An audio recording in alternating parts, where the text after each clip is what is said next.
Bapak, Ibu, dan saudara-saudariku yang dikasihi Tuhan, bacaan-bacaan pada minggu-minggu ini masih berkisah tentang berjaga-jaga.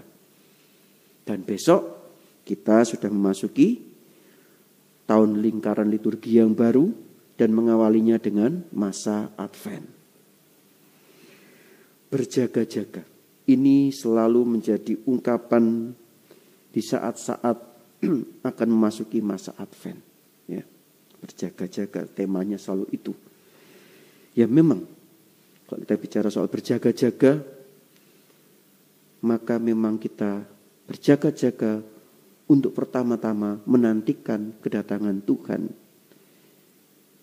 Kita kembali ingin menghadirkan Allah yang sungguh-sungguh hadir di dalam kehidupan kita 2000 tahun yang lalu, yang nanti kita akan rayakan dalam peristiwa Natal. Namun juga yang terpenting, kita juga menantikan kedatangan Tuhan untuk kedua kalinya pada saatnya nanti. Kapan? Tidak ada yang tahu. Tapi kita tetap diminta untuk berjaga-jaga. Berjaga-jaga di sini dalam hal ini adalah mengandung sesuatu yang aktif. Berjaga-jaga bukan sesuatu yang pasif.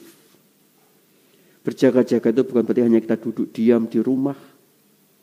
Bukan hanya kita nyantai-nyantai di rumah, ya jaga-jaga. Tidak. Tetapi berjaga-jaga itu mengandung sesuatu yang aktif. Kalau kita berjaga-jaga dan tanpa kita melakukan apa-apa, seolah-olah itu semuanya akan menjemukan. Jenuh. Seperti kalau kita itu berjaga-jaga mau kedatangan tamu ya. Kalau kita mau kedatangan tamu dari luar, entah sahabat kita, teman kita, saudara kita, keluarga kita mau datang itu dari jauh, mau datang ke rumah kita, lalu kita siap-siap berjaga-jaga menantikan kedatangan dia. Kalau kita hanya duduk diem saja, ya, main HP, duduk diem gitu misalkan, atau ya cuman sibuk dengan sesuatu yang tidak berguna, tentu akan jenuh. Duh, ini kok masih jam 12 lewat seperempat, dilihat lagi 12.16, dilihat lagi 12.17. Padahal saudara kita datangnya jam 2 misalkan. Ya tentu masih lama. Ya, seperti itu. Saudaraku yang terkasih dalam Tuhan. Tetapi kalau dalam berjaga-jaga itu, kita sibuk dengan pekerjaan kita, dengan aktivitas kita, dengan karya-karya kita, dengan hidup kita.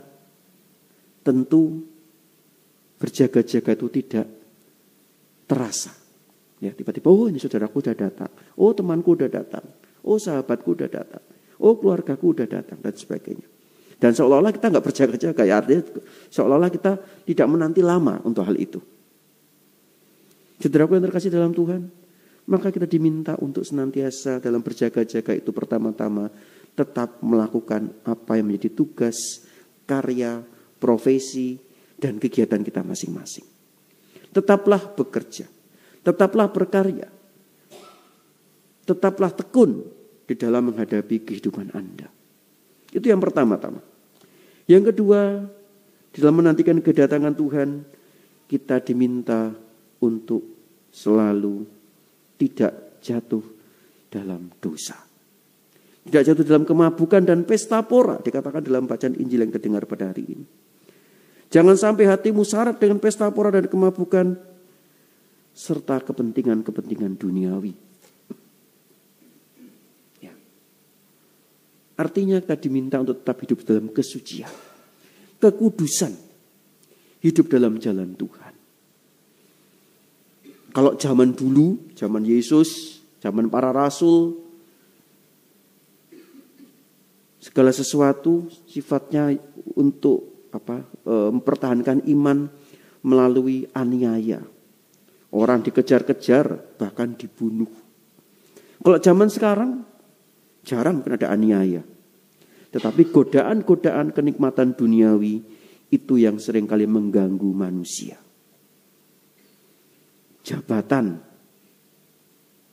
kekuasaan, kekayaan, kenikmatan, kenyamanan, itu seringkali mengganggu kehidupan manusia. Kalau kamu mau sukses, tinggalkan Kristus. Ayo kalau kamu mau terkenal ya, mau jadi orang hebat, ayo tinggalkan Kristus saya. Untuk apa kamu belani Kristus? Tak perlu itu.